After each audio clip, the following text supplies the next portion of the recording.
So it's about whether intelligence is a genetic or environmental trait. So I was originally looking at doing something focused just purely on genetics.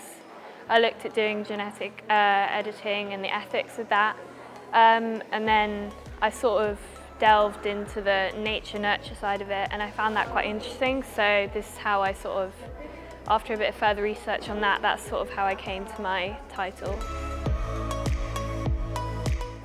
I think just interest in studying something that was really different to my A-levels, because I don't do psychology, so sort of delving into the psychology bit as well was very interesting for me, to do something different rather than what I was doing in my A-levels.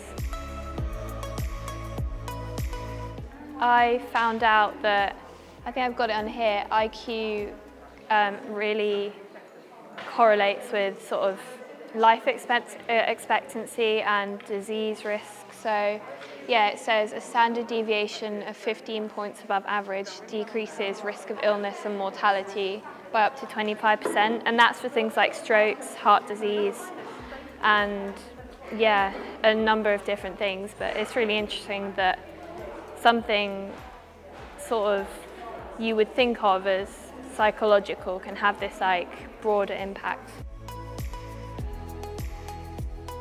I think it was really interesting doing all the research and being able to read into a subject that deeply, but I've also really enjoyed like putting together the board and being a bit creative with it. Has been interesting as well.